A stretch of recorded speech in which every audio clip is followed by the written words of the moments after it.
Welcome to Corpse Club, the official podcast of DailyDead.com. I'm one of your co-hosts, Jonathan James, and I'm joined today by Tamika Jones, Derek Anderson, Bryan Christopher, and Scott Drebit. It is Friday the 13th, so of course we are going to dedicate this episode entirely to not the Friday the 13th franchise. Instead, what we're going to do is something a little different. We're going to focus this episode on the unlucky ones. We're going to talk about our favorite, or maybe just the most unlucky character in horror movies. And so we're going to go around the room, and we're going to see what everybody's picks are. I'm interested in finding out what you guys had, not only what you picked, but why you picked it. So anyway, I think we're going to kick things off with Scott. Scott, you can start us off. And who's your first unlucky horror character? Okay, I'm going to pick an easy softball to hit out of the park here. And for me, that would be Homer from Near Dark. I mean, the poor guy, he becomes a vampire before he even hits adolescence. And yet, so he's like, what, 200 years old or something? He's got the mind of a 200-year-old, but, you know, he's got a willy of an 8-year-old. And to me, that's unlucky. That would be absolutely horrifying. So that's my first pick, is good old Homer. Willie, I thought his name was Homer. Homer's Willie.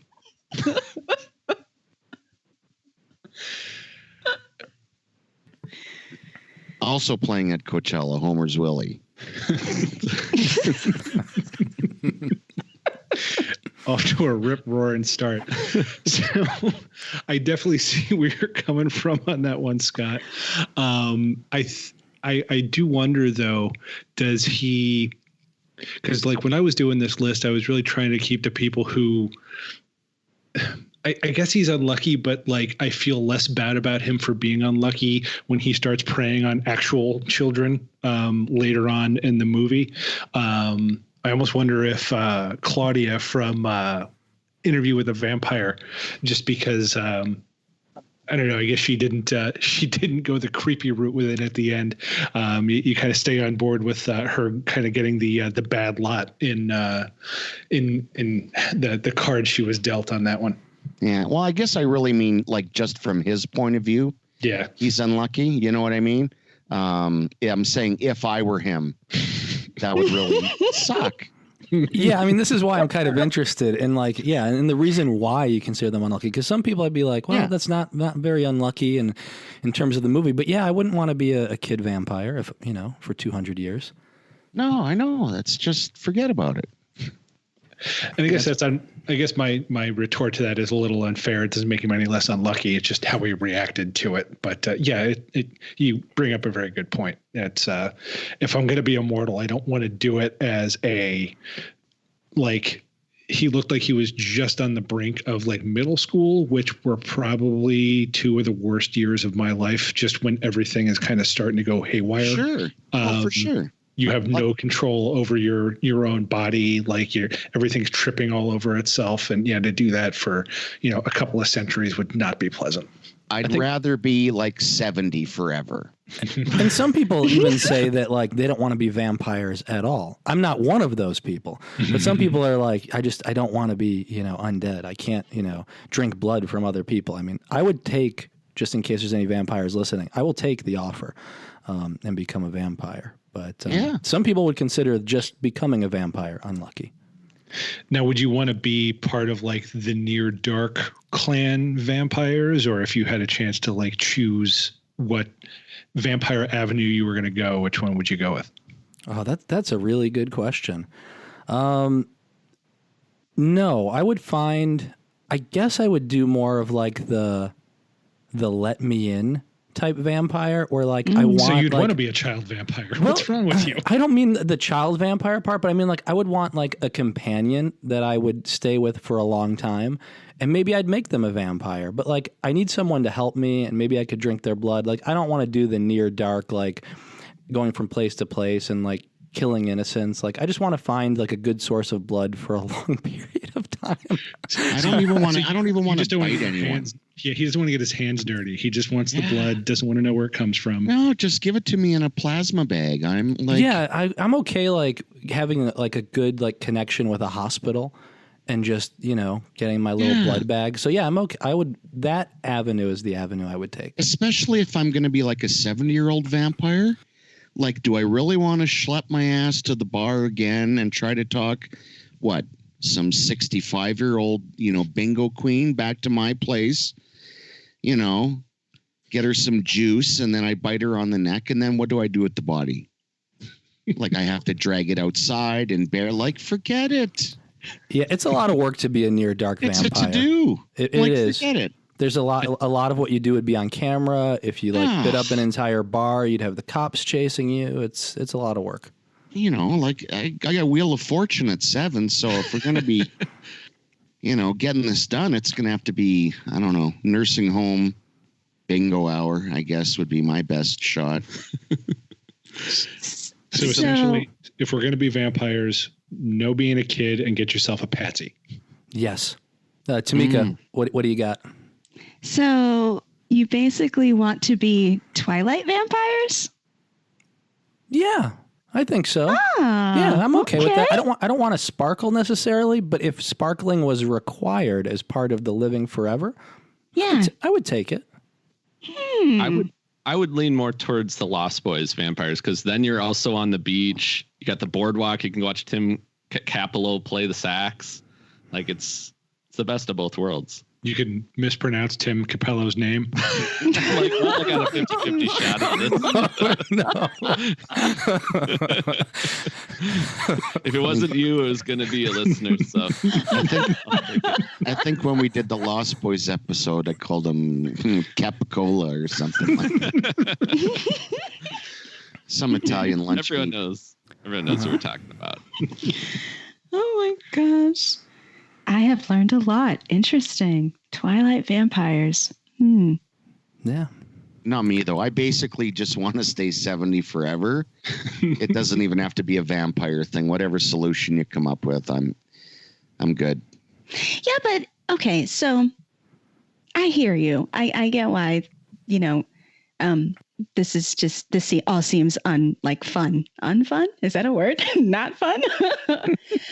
But think about this, okay? You're a kid. Yeah, that sucks. Yeah, but you could get people to do things for you, and you're technically 200 or whatever. So you can do things that 200 adults could do. So you can drink, could drive. It'd be kind of weird to people, but you technically could do it. Well, how are you going to prove that you're 200? Do you have a driver's license that says you're 200 and not 9? Yeah, you won't even get into R-rated movies. Ooh. Yeah, you could. Fake ID. I imagine if you could glamour people, you could get one of them to make you an ID or something. Put I wasn't allowed to do piss all when I was 9, so. But that's where getting very yourself frustrating. That's where getting yourself a good patsy comes in, because then that's the person. They have to be an adult, so then they can get you into the R-rated movies. Yeah. They can get you the fake ID. They can hook you up with all the stuff that you need in order to make it as a 9-year-old vampire. Now, see, if I'm 70 forever, I get senior discounts on the concession and the admission. I get senior discounts at Swiss Chalet. So basically what we need here is we need a pairing of the 70-year-old vampire with the 10-year-old vampire, and it kind of they'll complement each other well. I don't want to hang around some 10-year-old. Forget it. Oh, see, you just have a problem with the kid vampires. Okay, we are officially moving on. Otherwise, we're only going to get through 2 picks at this point. I'm gonna go with Brian. What's your pick? Sure, I will start off with Marion Crane from Psycho. This is a woman who gets into a crappy relationship with a guy who feels like he can't get married until he's making enough money in order to support them both. So, very conservative, rigid point of view there. Tries to do what she can to get some money into this little couple, and then just happens to pick the worst possible hotel to try and hide out in, and winds up getting pin-cushioned in a shower for her troubles. So I'd say she's fairly unlucky.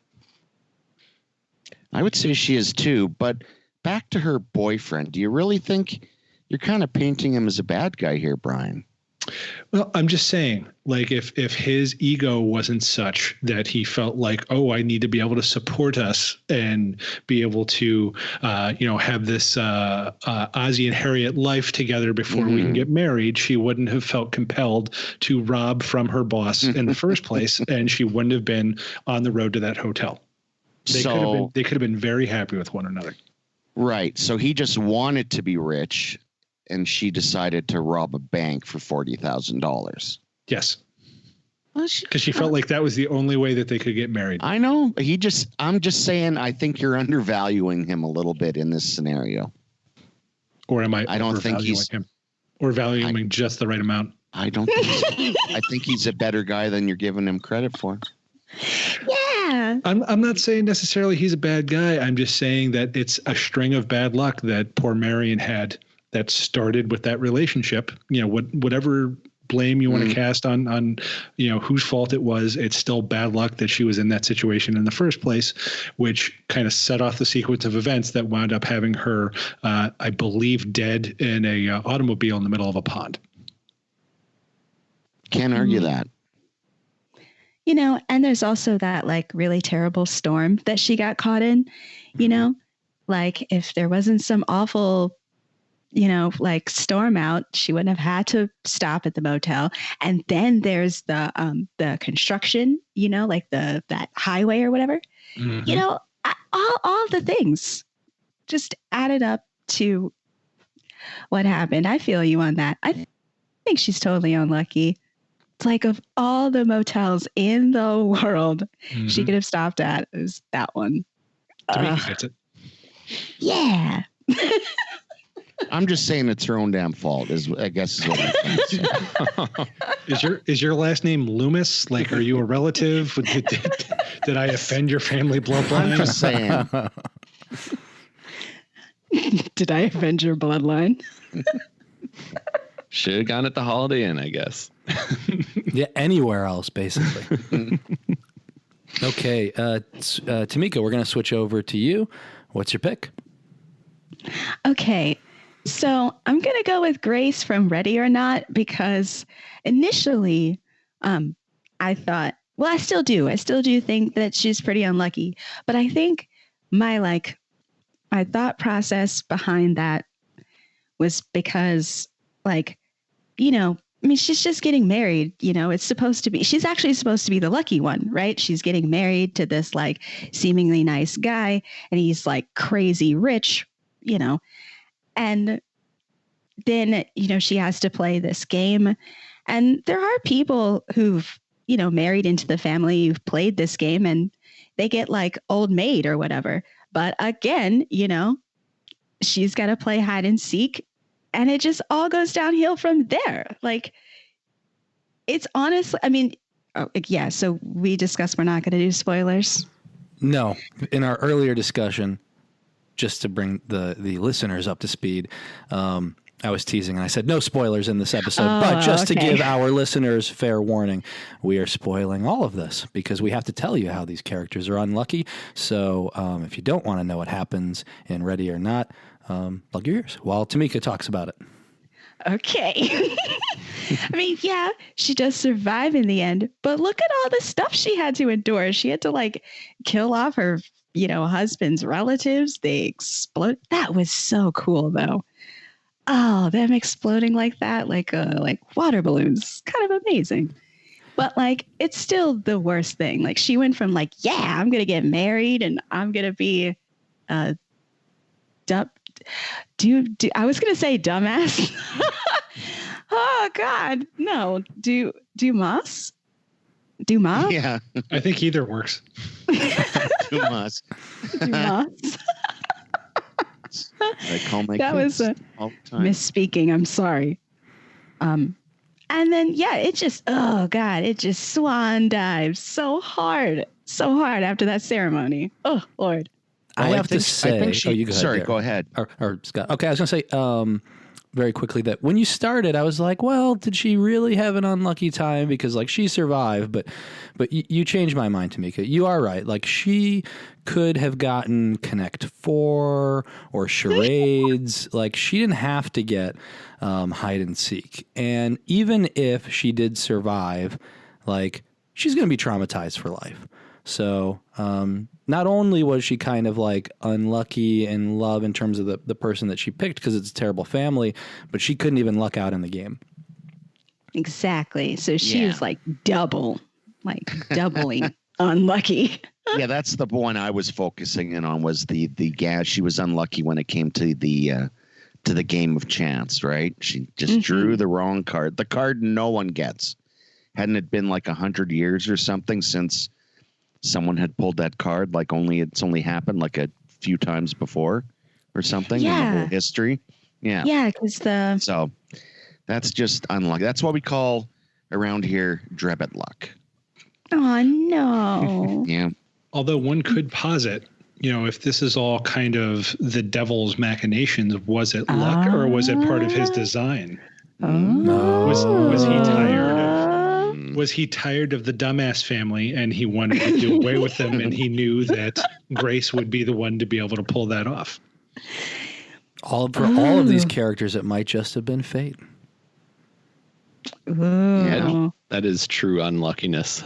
Their own cards were already played. Yes.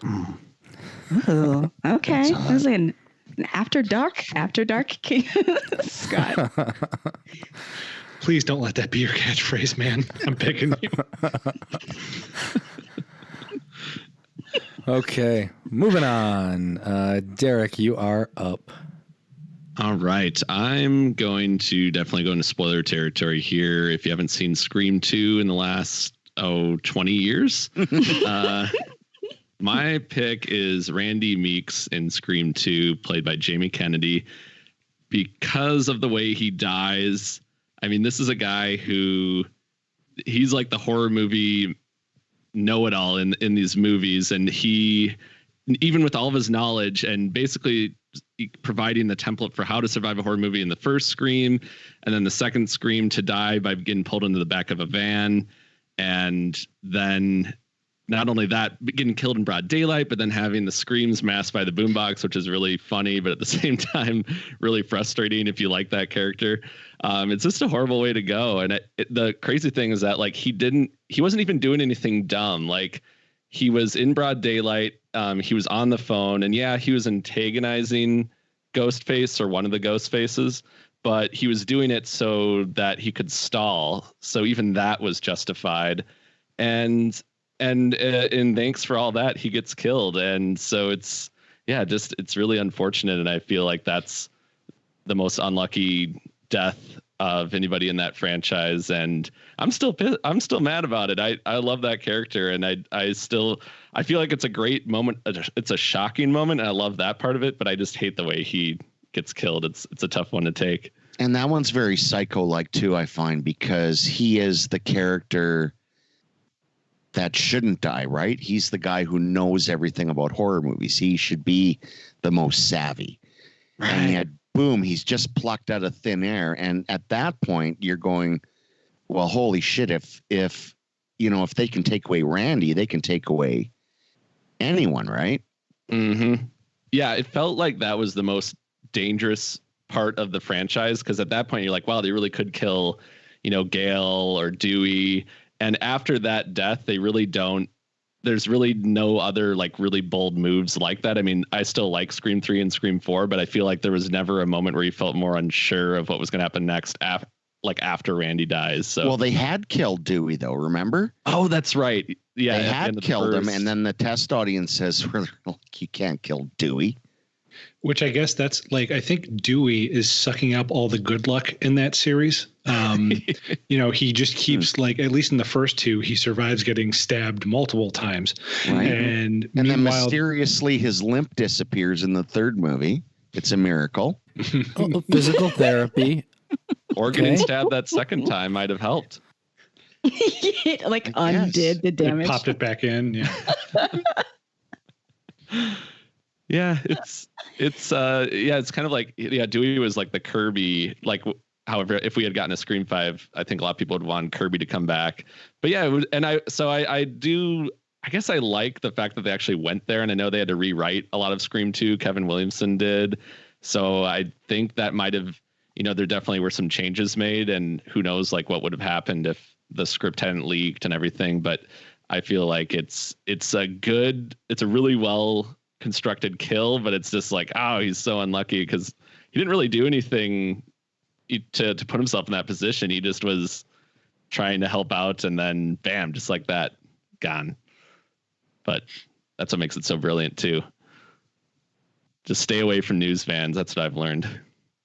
They're not good in the first one. They're not good in the second one. R.I.P. Randy. Pour one out for Randy. Yeah. Bless up, Randy. Bless up. But we got to see him on screen in the third one, so there was that. Oh, that's right. I forgot about that.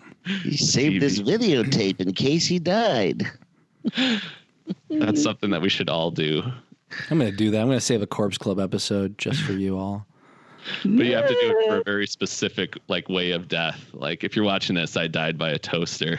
Yes. I'll have 100 different Corpse Club episodes. No. It has to be that he became a vampire. I suppose that would be it after our previous conversation. Yeah. But yeah, if he's doing it because he died, it's because his patsy didn't do their job very well, and he didn't get his blood, and he wound up starving to death. Darn it, Richard Jenkins. Yeah. No, he's going to be a Twilight vampire where he gets the little, they steal the little sacks from the hospital, or they like attack deer and stuff like that. I will take your word for it. You've seen a Twilight. Okay, we are moving on, and I will close out this round with no surprise. It is going to be Ripley from the Alien franchise. Never heard of it. Right? I know. Whoa! So I'm going know her. to be crossing, all of these movies because Ripley's super unlucky. Like she has a real bad arc, and it wasn't maybe the intention of Ridley Scott or James Cameron, but like in the first movie, she gets, she's just kind of a space trucker, and she happens to be on the Nostromo, which gets sent to LV-426. She even is like, hey, like you guys, like this guy's infected, Kane's infected, he should not be coming on board. Ash overrides her. And she's the last survivor of the Nostromo. She's even saying lucky, lucky, lucky, lucky throughout the end of it. But it doesn't help her because she's in cryo sleep for like 50 years by the time they pick her up in Aliens. And if you watch the special edition, she missed her entire daughter's life. And her daughter just died, and she wasn't there for any of it. So also super unlucky. And then she goes back to LV-426 as a consultant. That doesn't really go too well. She finds Newt, so it's like, oh, things are looking pretty good. I have like this person who's kind of like my daughter, and like I'm going to take care of her now. And then the ship crashes in Alien 3. Newt's instantly dead. At least Ripley's alive, so she's like, oh, well, I'm still here on the planet. Like, everything's okay. Like, I'll start my life. No, she's got an alien in her stomach, and she has to throw herself in a pit and burn up and die. And then it's like, okay, well, at least she's at peace. Like, she had a rough 3 movies. And then they bring her back in a shitty Alien Resurrection movie as a clone. And then there's all those like clone versions of her, those copies that are just like suffering. And she's not really, doing too well as an alien hybrid anyway. And that's just the end of it. We don't even get a satisfying wrap up to her character. So like, That's all I got. Wow, So thanks for bringing us down, man. Jonathan, I got to ask, was the whole premise for you to come up with this episode because you needed to get that kind of cathartic monologue off your chest? Because it sounds like you've been holding that in for a little while. I didn't think so, but in retrospect, yes. I came up with the episode idea. I claimed Ripley as the character I was going to talk about. So, this was the whole excuse for this episode was so I could have this conversation. A very therapeutic episode of Corpse Club, folks. Yeah. But at least in Alien Resurrection, she can play basketball really well. It's not even really her though, right? It's just like a copy of her. So like the real Ripley, like she just had a pretty shitty life after she got on the Nostromo. Yeah, that's tough. I'm just going to slap us with the E right now and say that is fucking depressing, that story. Yeah, it's so much worse when you factor in the special edition. Yeah, it's like a corporate retreat gone wrong when they go investigate with the Space Marines, so that doesn't go well. You know, it's like the episode was bopping along and then Ripley comes up and everyone's just... Wind out of the sails. Poor Ripley. Feel bad for her. Yeah, that's why I wanted the Neil Blomkamp movie. At least we could have like a happy path for her. She'd get at least like one win and, be like, have like that alternate universe. Yeah. Yeah. Yeah. I kind of wanted that. I wanted happiness for her. I wanted her to be reunited with her daughter. Yeah. I mean, or at least to take care of Newt. Yeah, Neil Blomkamp makes me sad though too. So, Well, we could create our own movie and we can call it Alien: Afterlife, and it can just be about all of the really awesome badass alien characters from the Alien movies. I don't know, wherever it could be like. I don't know. Maybe I don't know. I haven't thought this all the way through. You put them all in The Good Place. Have a big crossover with The Good Place. And that's it. Yeah. Throw the xenomorphs in there and just have it be kind of like this, mismatched buddy comedy, quirky afterlife thing. I think, and they have to learn to get along. I'm liking this. Yeah. Yeah. So is it The Good Life or is it a buddy action comedy? The Good Place. I'm watching it either way. Don't get me wrong. Yeah, it's a buddy comedy set in the universe of The Good Place with aliens and Ripley. Right. Money, please. Yes. Yeah, there we go. Solved. Watch it. But for the meantime, I'm just depressed every time I watch first 3 Alien movies. Oh, I am now, thanks to you, the way you strung it all together there. Jonathan, I'm 100% on board that. Like, I won't watch Alien 3 anymore just because it just bums me out. It's not a bad movie, but it's just like I'm usually in bad shape after watching it. Yeah, it's just as much as I still do like the movie. Yeah, it's just a downer. So, yeah. Okay. Going into a pit of hot lava is not equivalent of going into the sunset. Yeah. I mean, they're both bright, but no. Yep. Okay, Scott, take us out. Take us out of this. What's your something pick? a little more upbeat, but no less vicious would be our good friend Ashley J. Williams in the Evil Dead series. Now, here's a guy who's really unlucky. He doesn't think he is. He thinks he's James Bond and Arnold Schwarzenegger rolled into one. And yet he's really none of those things, and he only succeeds by accident. I mean, you have the first movie where he doesn't really have his chops yet, and he gets kicked around a lot. And then you have the remake. That's right. I said the remake, not the sequel. The remake. It's a sequel, Scott. It's a sequel. It's a remake. I don't know about that, Scott. It's a remake. It's a sequel. No. It's a remake. Would you settle for spiritual sequel? It is a remake. Depends on who you ask. I know. I've heard all the sides, and I'm picking the one that says it is Wrong. a remake. Anyway, I'm filibustering here. The governor from Saskatchewan will now have the floor. Thank you. Okay, so Evil Dead 2. Once again, things don't turn out well for him at all, but probably the unluckiest turn is at the end of Evil Dead 2, where he gets pulled into the vortex, caused by, of course, the Necronomicon, and he goes back to the Middle Ages, where he has to, him and all of his compatriots, have to fight off an army of Deadites. And then he ends right back at S-Mart in the arms of Bridget Fonda, which, you know, is a nice little twist for our unlucky character in that he maybe has a moment of two or happiness before he has to go back to getting his ass kicked all over the place. And that's not even to mention the TV series where many, many unfortunate things befall him. He's just one unlucky dude. I mean, this is a man who's had his head up a cadaver's colon. So, yeah, I would say there's quite a bit of bad luck going there. Yeah. I think if you factor in the TV series, it's the length of time that he just goes through all of these terrible things.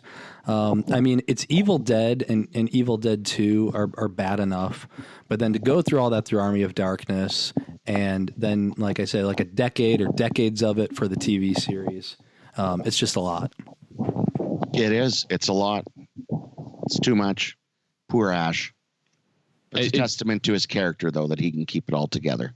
Yeah, that's what's fun about it, is that even though it is really depressing on paper, the way that he handles the stress and the Deadite possessions and everything like that, it's like he uses humor to get through all of that. So then you almost forget that he's going through this personal hell, and then once he has time to reflect on it, that can't be fun. So it's not all groovy, I guess. No, but at least it's not, like you said, it's not depressing like Ripley. Like, Jesus. Oh, yeah, that's true. Still bummed out over here. But I do appreciate that in the series, they do kind of delve into that a little bit about how much of that humor is kind of a coping mechanism for all the stuff he's been through. Oh yeah, he's totally surface, right? He's totally a surface, vain, narcissistic guy who does have a good side, but he's usually doing things, you know, for his own benefit. You know, what's in it for him? What do I get out of this? Mm-hmm. And then he kind of inadvertently he becomes the hero, you know. But he gets his ass kicked.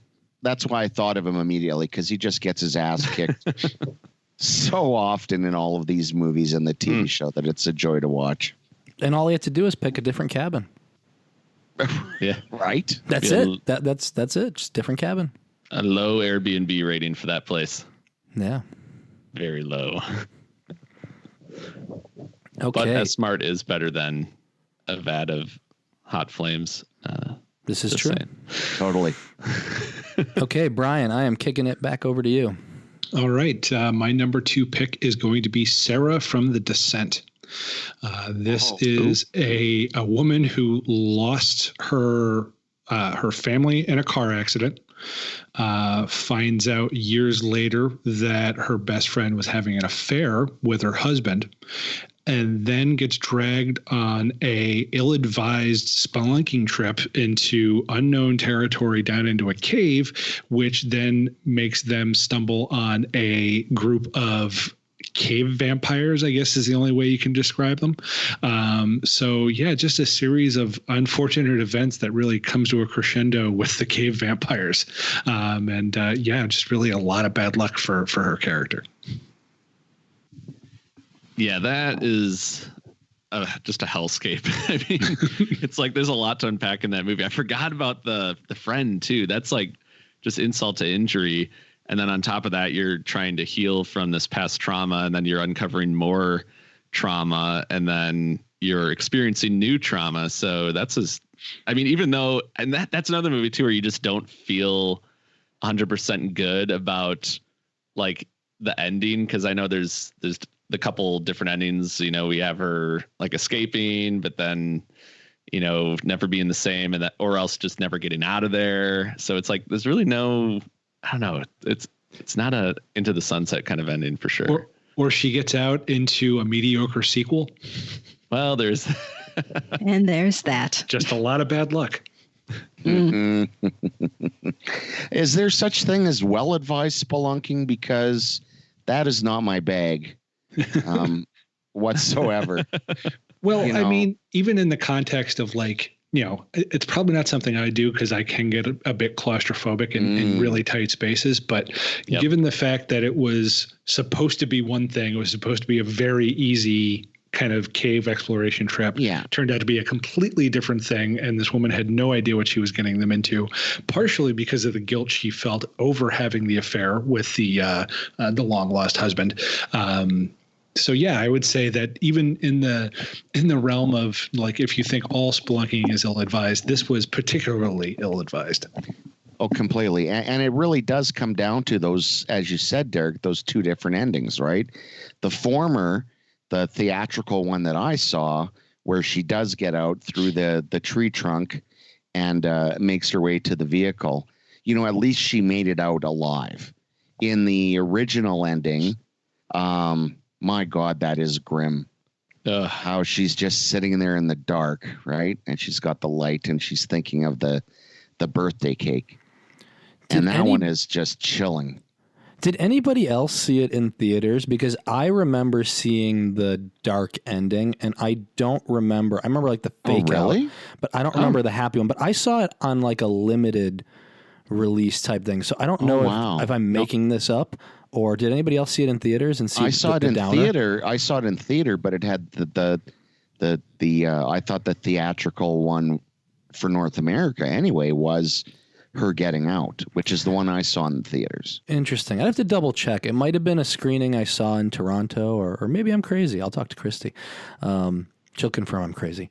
But I feel like I only remember the downer one, so I feel like I saw the downer one when I did see it. Yeah, it looks like in North America it was released with the happier ending because they didn't want it to be too much of a downer. So maybe you saw like a special UK version of it or something like that. Yeah, I don't know. I don't remember. I only remember the downer ending though, and I think I only saw it the first time in theaters. So interesting. Yeah. That's what I thought because of the Descent. I thought that's how 47 Meters Down would end, because towards the end there's kind of a moment like that, and I just assumed that they had imagined even getting out of there. So I was like, oh, they almost descented it.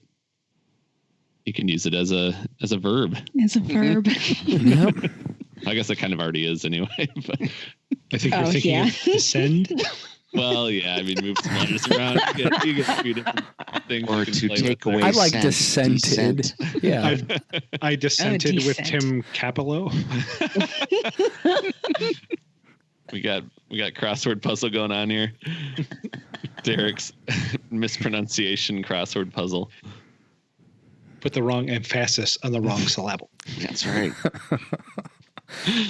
Okay, Tamika, you are up. Okay, so I picked I couldn't think of his character name for the longest time, so I had to look it up. But Chris Hemsworth's character Kurt from The Cabin in the Woods. No. Yeah. And technically, like they're all kind of, really unlucky, but I thought that this scene, like his moments right before his death, they set it up almost for the audience to think that he, they're gonna make it out. They're gonna be okay. They're gonna somehow beat this thing, and they just so don't. And the screen, because they're all in that like Winnebago or whatever, like the RV. Yep. And they're driving and they're like, oh, okay, we got this. And then they just no. He's on a motorcycle. And and he tries to like hop over not hop. Oh God, hop. A big hop. I'm good with that. It's a big hop. You want to Evel Knievel it.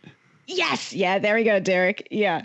And to the other side, and he totally smacks into that screen and it like glitches, and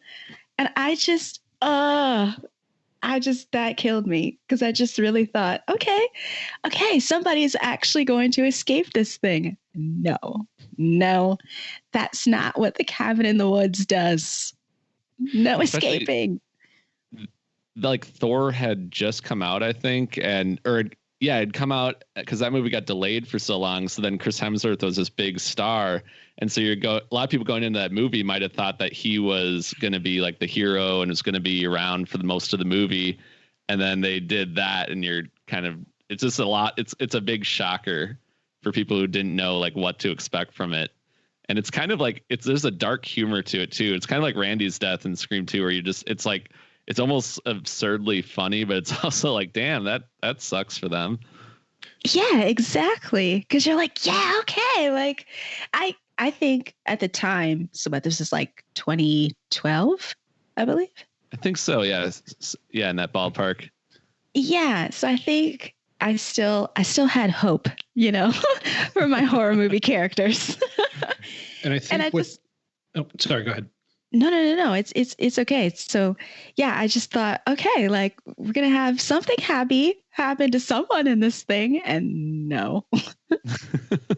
And I think what's interesting too is that one of the complaints I've heard about Cabin in the Woods is that they play the underground organization's hand too early in terms of letting the audience know that's what's going on.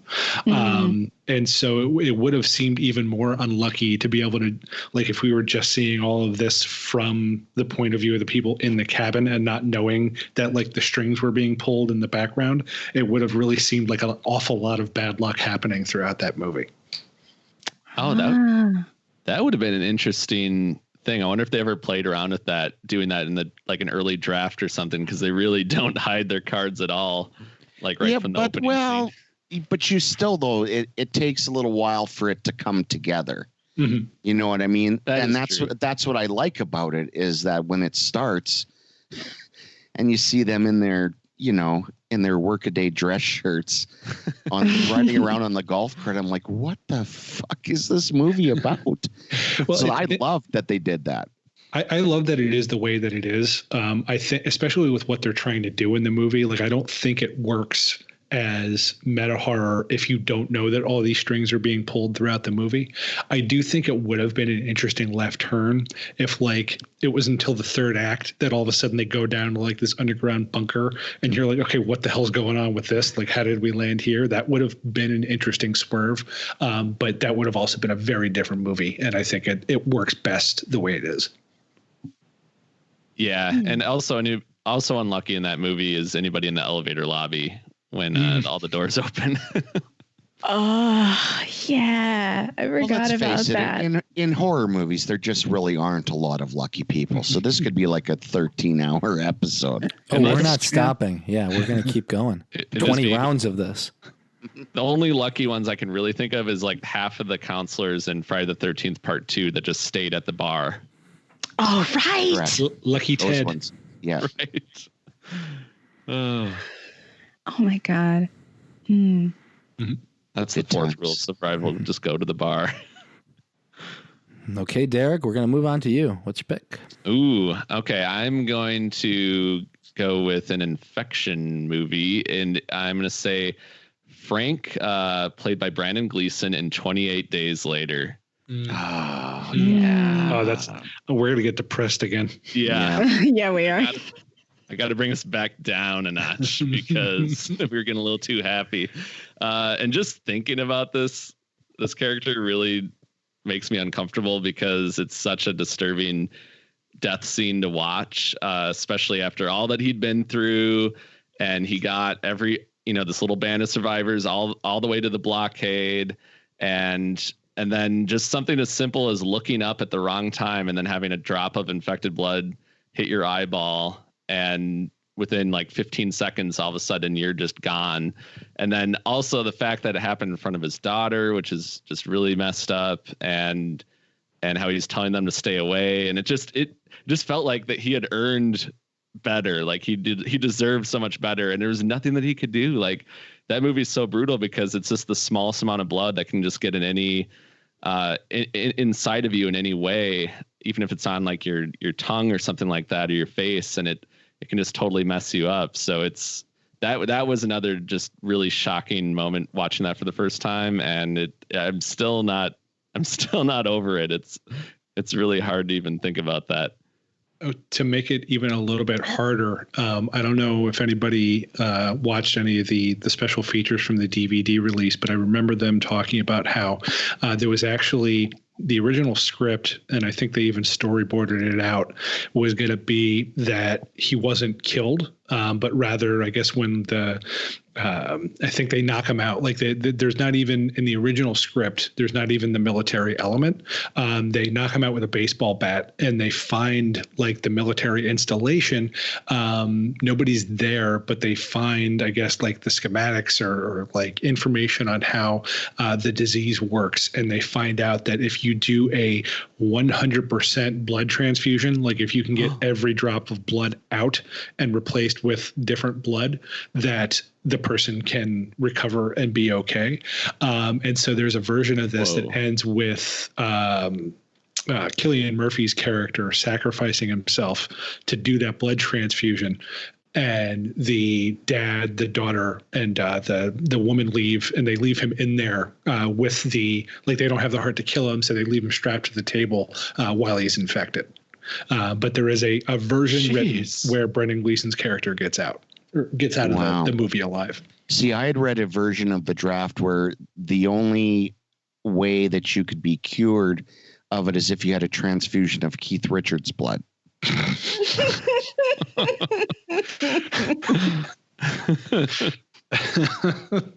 I think they actually shot that version, but yeah, they should have. Yeah, that's also on the DVD. So you got it. So it's like a near dark situation where you just have to have like Tim Thomerson set you up and get it all transfused. Yep.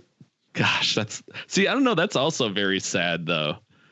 Like, I mean, in either way, one of them dies, and that's it's just too much, especially after going through everything they go through in that movie. But I guess, I mean, as long as someone lives, but dang, that would have been messed up though. I think that would have messed me up even more.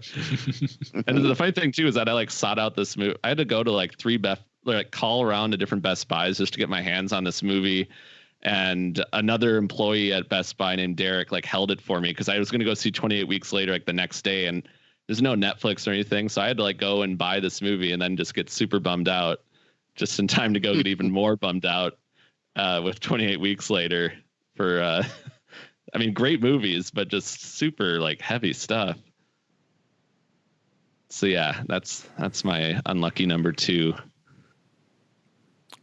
I'm going to keep the infection theme going, and my pick's going to be Ben from Night of the Living Dead. So it was you.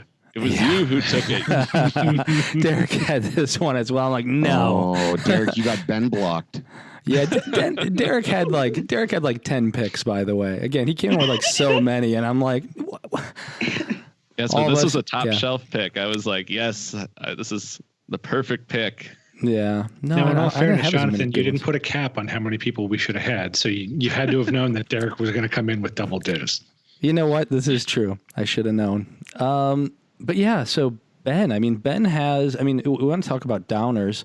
Night of the Living Dead is one of the ultimates. And, it kind of went against,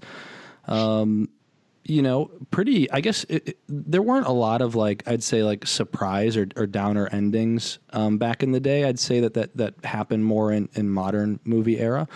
And at least for some of the, what do you call it? For some the big drive-in movies. And so, people are used to seeing the hero make it out.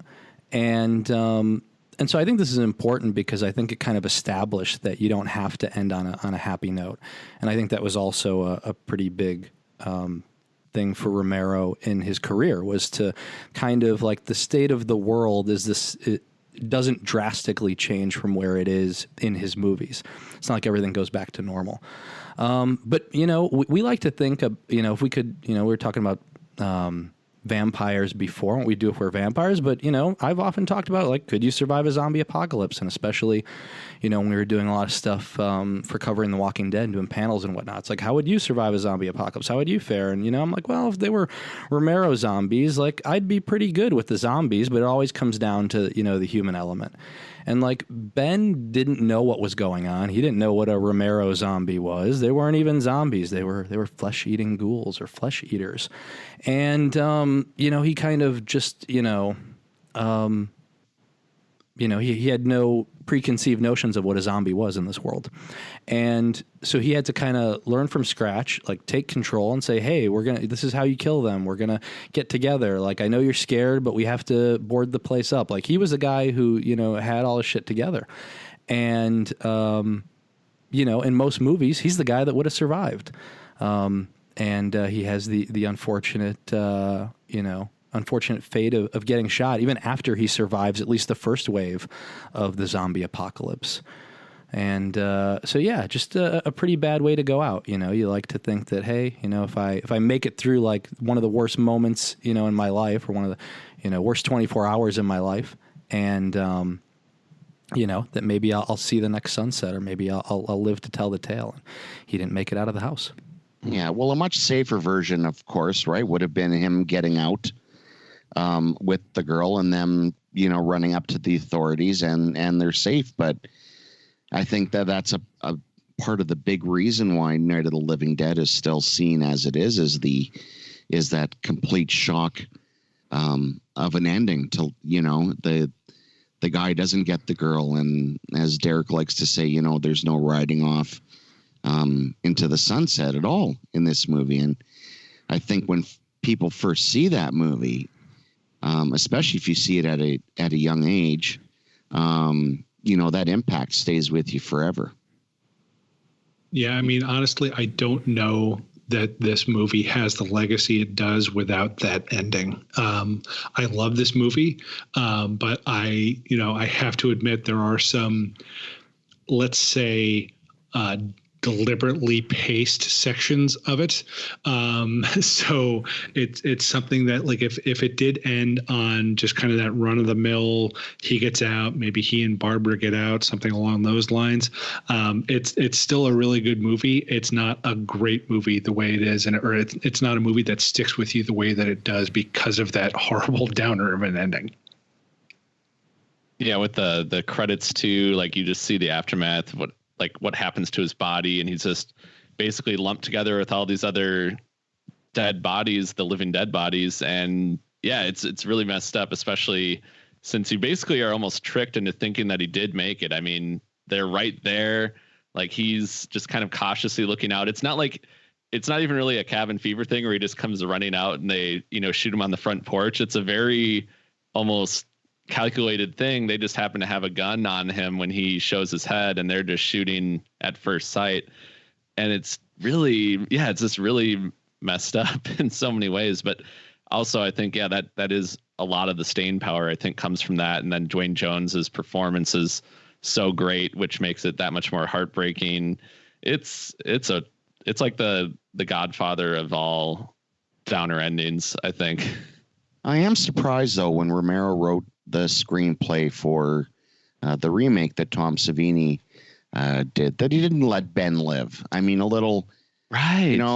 You killed him off the first time. You have a chance to do it again. It would have been nice to see him live. But that was more about, Barbara kind of became this really badass character, and then she got to kind of have a different. She got to ride off into the sunset. But Ben. Why couldn't Ben go along with her? Right. No. I mean, it's Tony Todd, for God's sakes. Right. Yeah, that would have been interesting. I just thought it would have been nice. Well, for the next one, then maybe that can happen. Maybe for the. Are you making one, Derek? Okay, we're moving on. Scott, your third and final pick. All right, this one is for Brian and I. And I think he knows who I'm going to pick. Oh, I didn't even think of it until, Yeah. Why did this not occur to me? Yeah. Little Mikey Pearson. Poor Mikey Pearson. Poor Mikey. In the Phantasm series, this kid, let me tell you, he's been through a lot. In the first one, he has to deal with the loss of his family, other than his brother, who he thinks is going to leave anyway, and he's planning to. He has to deal with this guy from a different planet who's shrinking people down to send them back to his planet as slaves. He's decimating graveyards. All this is happening, while he's going through puberty. And then in the second movie, after he goes through puberty, he looks completely different. And him and his good buddy Reg, because Jody has died, take on the tall man again.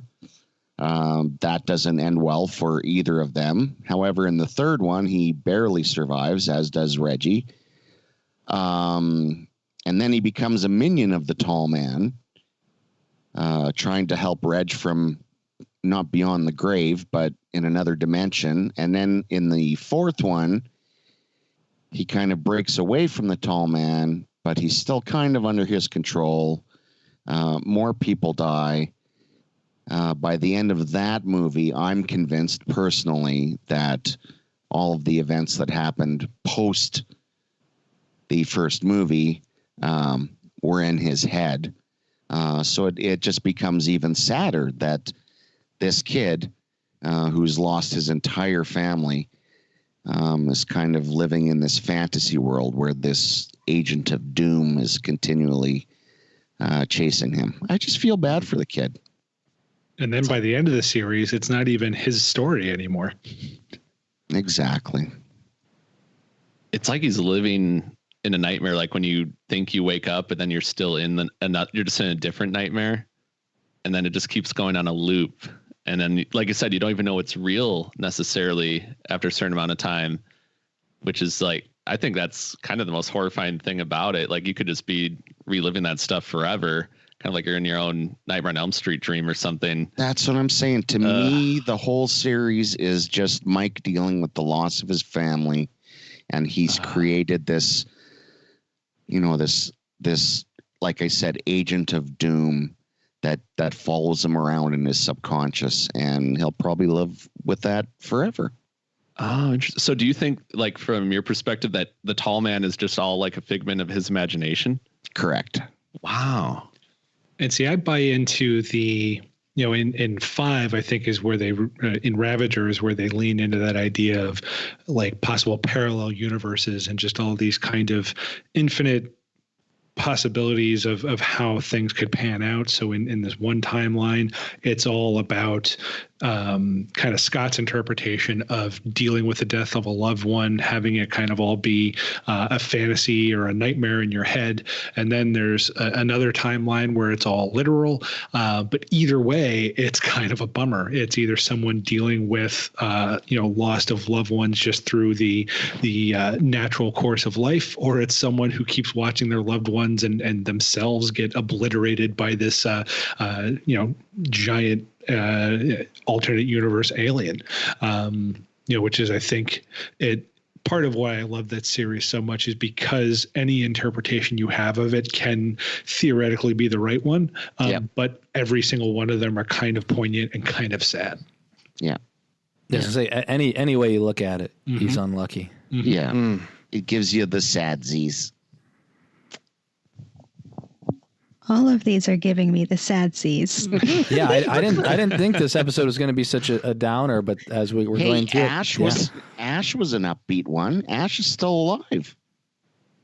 True. I mean, it's about quality of life. Everyone though. you guys have picked are dead. This is true. But he's missing an arm. All his he's loved lonely. ones are dead. Yeah. He's still got his trailer. He's still got his beer. Boomstick. It's Boomstick. I mean, if you did you finish the series?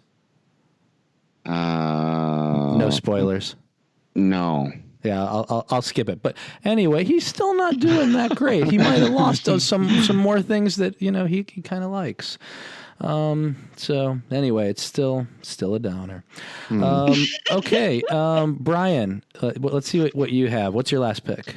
All right, y'all, I'm going to need you to bear with me on this one. I am putting forth that Leatherface from the Texas Chainsaw Massacre is a very unlucky character. Okay. This is a butcher who is kind of doing his thing with his family-run artisan barbecue shop. And he just trying to live his life, trying to, make a living as a small business, maybe not the smartest guy, but good at what he does, and just keeps having these fucking groups of teenagers come in and start screwing with his house. And it freaks him out. And of course he has to defend himself. So he uses his tools of the trade to do that. But it seems like movie after movie, like they just don't stop coming. And, he tries to move to an underground kind of old amusement park. They follow him there.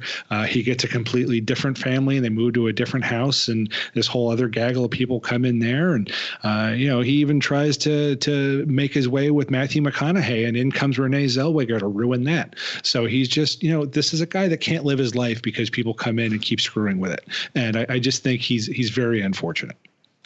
So what you're saying is that really the series is a condemnation of the foster care system. Is that what you're getting at? Exactly. Okay. I'm finally someone gets it. Okay. So it takes Get Off My Lawn to a whole new level. Mm-hmm. Just as far as the self-defense goes, if I could just ask a follow-up question on that, it's not like they're chasing him and then he decides to defend himself. He doesn't know any better. I mean, maybe he got startled. Yeah, he's startled. This is someone who, let's face it, probably doesn't have the highest intellect. He doesn't really have good social skills.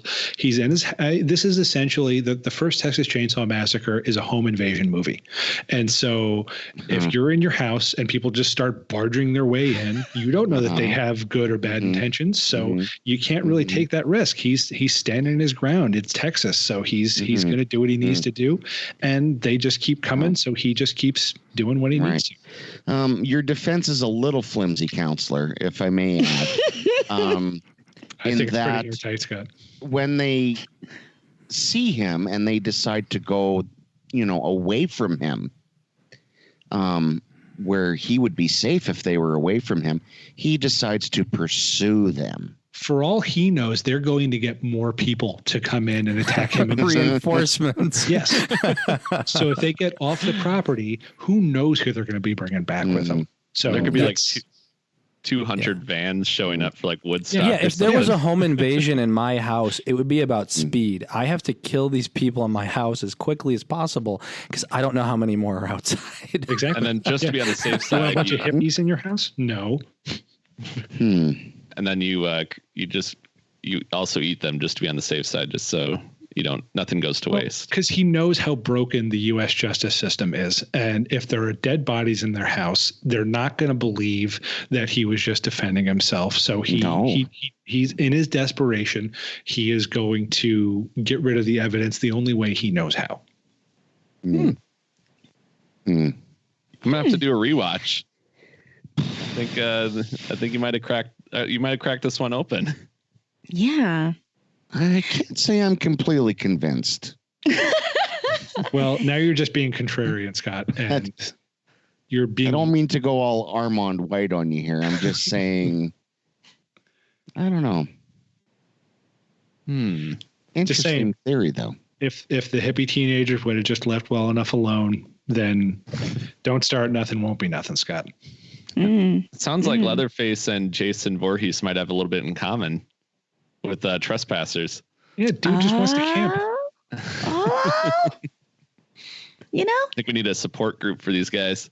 Yeah, just hang out with their moms. Their moms. Yeah. Well, Jason. What no? Leatherface. Yeah. Leatherface can bring his cousin as well, and they can all do their thing and live happily ever after. We're not swaying, Scott. I feel it. No, I'm still thinking Leatherface bad. You know what? That's what you say, but then a bunch of people are going to show up at your house. You're going to kill them all, and it'll be like, see, it was Scott. Scott was the one to do it. But poking around in your room full of bones. Am I gonna chase them 6 blocks? I mean, apparently that's what's going to happen. Scott, she barely even got to the porch before. Then if any semi trucks get too I would close, have you're to going get to in go. my car and chase them down. And You don't know until it happens to you. Okay. All right. I don't have a chainsaw though. I just have a weed whacker. Those Good enough. could sting. I'm No, sorry. what the string always flies off, and you got to rewrap it. And You'll have like a battery powered chainsaw, a little more. No, it'd be Yeah. like the Calgary Weed Whacker Massacre, right? yeah, they Something can like have that. the house. It'll never be Yeah. paid off anyway. Just let me watch my programs. Wheel of Fortune. Yeah. Wheel of Fortune and Paw Patrol. The life of a 70-year-old vampire. Yep. And Family Feud. Yes. Okay, Tamika, we're going to move on to you. What is your third and final pick? You know, when I gave you my picks, I was settled. I was done. But then we've had such a great conversation, and Did you revise it? now I feel conflicted. I feel really conflicted, but I'm going to stick with the one I gave you, because if I change it, I might take someone else's. I don't know. Oh, wait. I'm the last person, right? No. We got you two still have to more. go. Okay, I'm just going to stick with my person. So Zoe is my final choice from the 2014 classic Zombievers. Oh, Yeah. Cool. wow. Deep cuts. Yeah. I like it. Yeah, thank you. I love this movie, and every chance I get, I try to promote it and like tell people to watch it, because I promise you, you will not regret it. Mm-hmm. And Tamika, Yeah. just from my own memory, I have seen it. I really liked it. Is Zoe the closest we get to a final girl in that movie? Yes. Okay. Yeah. I mean, we get like a zombie girl, like a zombiever girl. I tried to mesh those two words together. It didn't It work. works. But yeah, she didn't last very long. But yeah, I think what really kills me about Zoe is that it's always when somebody almost gets away, like Derek brought up cabin fever. That kills me more than anything, because it's the so close yet so far away, you know? And like we watch these characters go through like the craziest stuff for almost 2 hours. And then they get to it's like 2 feet from the finish line, you know, so to speak. And no, it doesn't happen for them. And to me, I think that's really unlucky. Like, you were so close. You were right there. You could see it. But And no. I think what's particularly heartbreaking about that one is that Zoe had spent most of that movie kind of subverting the final girl tropes, because, you know, at first she's kind of the obnoxious one who takes her top off. So you think, well, she's going to be the first to go, or you know, she's going to go in the worst possible way. But no, she's the last one standing. And you think like, good for you, you know, good for you to get through on the other side and then run over by a truck. Exactly. Yeah. And it's played for laughs, you know, like because the movie is like a horror comedy. And I just thought, you gotta stick it to her one last time, eh? I thought you were gonna say Zoe 101, but then I remembered that it wasn't Derek's turn. That is actually the first thing I thought of too, Scott. Of course it Oh, is. she did take my pick. Thankfully, I can still do that one. Yeah, you can. That's funny. Oh my gosh. That's but a then, great pick. That's a but fun you know movie. who's like, it is a fun movie, but you know who's like the like luckiest character in that movie? The dog. Finally, for once, right? Right. Yeah. I just knew. I was like, that cute dog is gonna get it. But A lot of times they do, but I think we're seeing a shift into more pet-friendly horror pictures. Oh, there's been Yeah. tons. I think most people, and honestly, and it's going to make me sound like a horrible person or whatever, but Uh-oh. I don't think it's worse to see a fake animal killed on screen than it is to see a person. I don't know. Maybe I'm just weird that way. Now, Scott, like I 100%, because I've heard the argument about, and I 100% get it. On a personal level, I don't care. It's whatever. I don't know if it's one of those things where it's just like we were bred on a steady diet of 80s slasher movies where, yeah, the pet's going to eat shit. So we're just desensitized to it at this point. But that's not to, to belittle the, because it's like really taking a turn. Like a lot of people really hate when the pet dies in a movie. I know. And I'm not going to, begrudge anybody that. But yeah, No. I think we're just a little desensitized to it. Well, we'll always have the badass dog from The Hills Have Eyes, no matter what. So there was that. Yeah. That's right. Yeah. Don't mess with them. The one that had doggy flashback dreams in the second one. Long before Air Bud, there was The Hills Have Eyes. Yes, true. Well, I don't know. I was kind of sad to see some of like those like zombiever things eat it, Really? even though, yeah, because it was like kind of gross. It was sort of gross. It like Kinda hit me. grew on you a little bit. Yeah, beavers are adorable, and I think that whenever Beavers are vicious. well, They will claw your eyes out, girl. Take it from a Canadian. I was gonna say, well, I wouldn't know. They're We currently have holding the town we have hostage. beaver spray we wear in a holster everywhere we go. But look at that face. Yeah, You can't well, see it, but I'm showing you a picture of a beaver. Look I at believe you. that. I believe you. Oh. Don't be Okay. fooled. Hmm. So Beavers Yeah. are not your friends. They could be someday. Okay, we're gonna move on to Derek. Derek, Yes. it's your last pick. What is last pick. Oh my gosh. So now I got to whittle Spew off down. 18 names Yeah. at once. it? Mm. Yeah. See, the first time I got runner-up picks, right? Well, speaking of deep cuts, I'm going to take us on a little journey to Halloween H2O Yeah.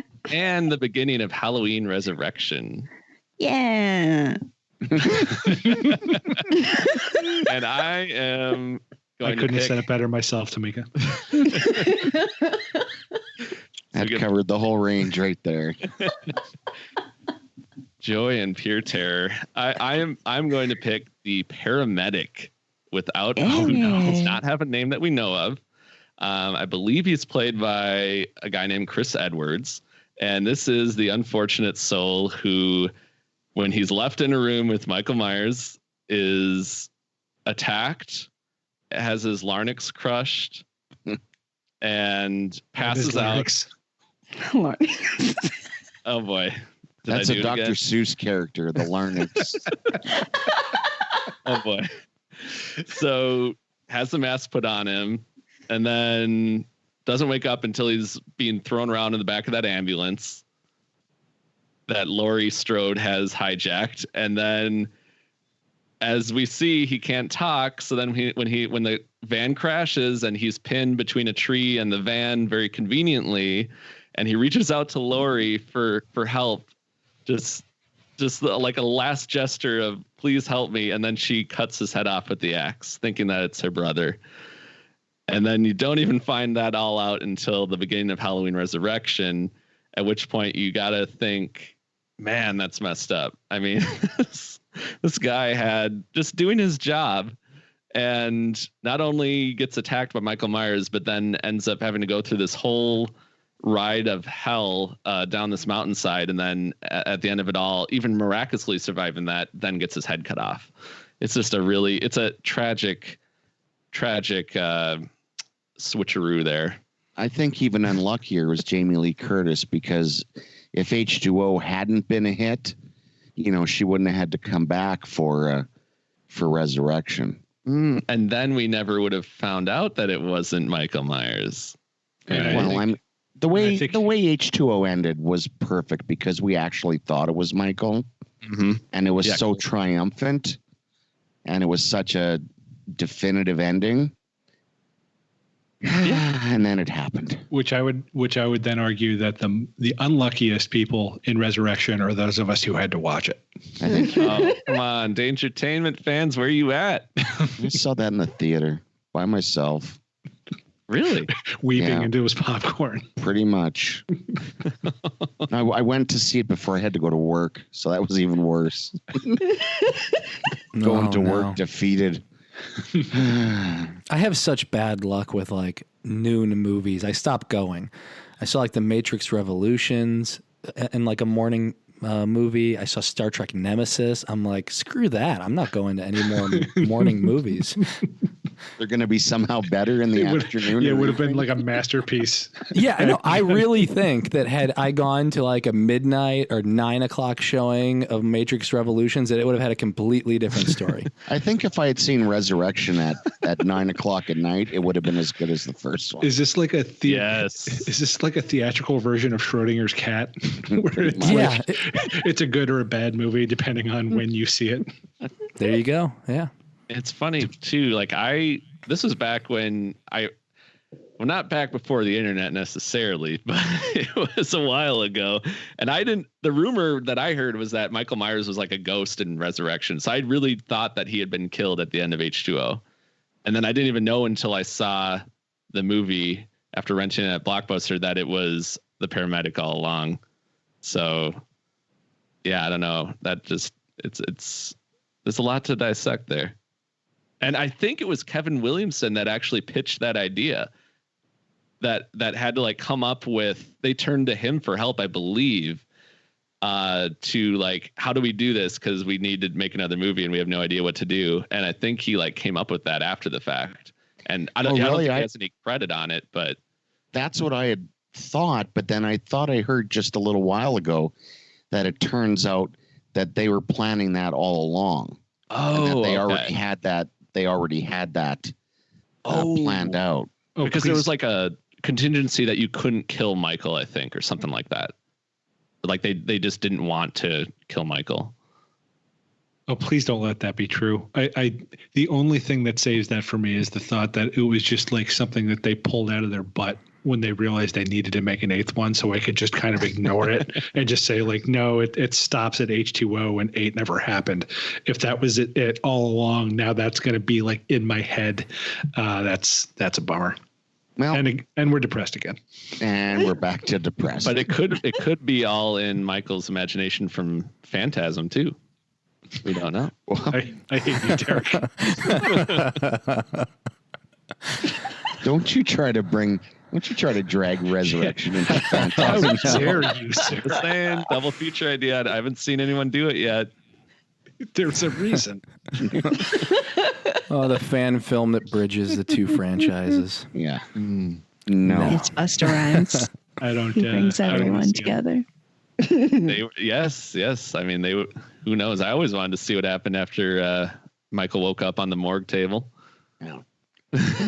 Michael Myers ain't no soundbite. Michael Myers ain't no tall man. No, it doesn't. It's not ringing. The crossover we deserve. Okay. I'm going to It's a close this crossover out. you deserve, Dan. But before we end things here with my pick, I do want to say that originally on my list, it was Seth Brundle. And then I started thinking about it, and I'm like, Seth Brundle, I'm like, he's really unlucky because like he invented this tech and like everything's going well. And like, that's stupid fly. Like that's unlucky. And then I'm like, no, this guy is a genius. He should have had a detection system that was like when a fly or anything that could fuse with the human is detected, shut off the system. So I would just say he rushed his product when he should have gone through like a round of quality assurance. Yeah, that's user. So I'm not giving him the unlucky. So I took that away. And then back chair scientist. Little backseat science there. Exactly. Yeah. Well, I'm working on it in my basement because I want to teleport, so I need to make sure I take a little bit longer to get to that than he did. And so then I was going to pick Ghost Ship, and I'm like, Ghost Ship, like that that beginning is like such a downer, and like that chord that goes, and then like everybody starts getting sliced up, and like, wow, they were super unlucky. And then I thought that maybe they were the lucky ones because it was the best part of the movie, and it's all downhill from there. And I'm like, and they're not individual characters, so I also scrapped that one.